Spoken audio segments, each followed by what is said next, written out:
Talofa everyone! My name is Matthew. And my name is Makara, and I am your Miss Tuvalu NZ 2018. And together, we are your hosts for Music Tuvalu. On the night, we have artists performing songs which are produced by our very own Aki Evi production. Alofa, toku ingo Kalahi. I'm from Nanumea, and I'll be performing at the Music Tuvalu launch on September 21st. I'll see you there. Alofa, my name is Nofo. Big shout out to Music Tuvalu for having us. September 21st, it's all going down. Alofa, au ko Amos, mai te Tinuku Music Production. Au se tamai tau, kai se tokotasi o tamari ki te raka au susu i te Music Tuvalu. Te raka whai te polu atasi o se tema. Whakamumunga marunga ke whetai kato tātou i ko. Alofa kato koutou. Kuingo po Sara Pelosi, aka Posh, mai te nuogo nuku tau. Representing Demo Production. Polo sutasi o se tema ka whai te live launching at te Music Tuvalu. Mai ko lei awatu lot whaftai ki rungo i te Music Tuvalu ki te awanonga ko tuku mai.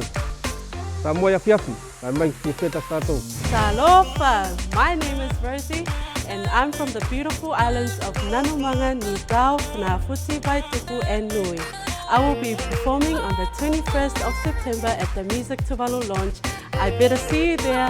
Talofa koutou katoa, tuku ingo ko Peta, tuku ingo ko Moe Vale, And we are the Tila Sisters. we are from Nidau, Funafuti and Nanumea. And we'll be performing for the Music Tuvalu launch that we had on September the 21st. Come and check us out. Talofa kato koutou, tuku ingoa ko Eliapo, and I talafou, aka Magic Popo, coming all the way from Sydney. Se tamariki Funafuti. I'm one of the artists gonna perform for the Music Tuvalu launch on the 21st of September 2019. Make sure you're available on that date.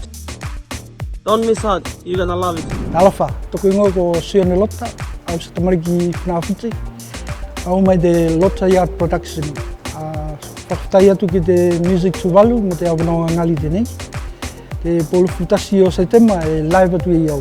Kai whetau I tātou i. Hey guys, Jeff here from Lotte Yacht. One of the artists that will be performing in Music Tuvalu launch on the 21st of September.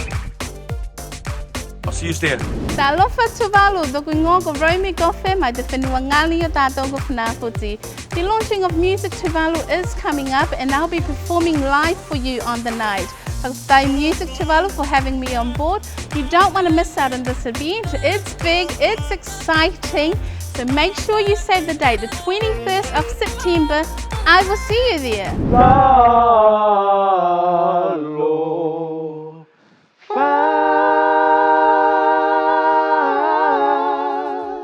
What's up guys? Talofa, Talofa katoa. Tuku ingo ko Talonga, tuku ingo ko Esela. Ako ko Pepe, but you can call me baby.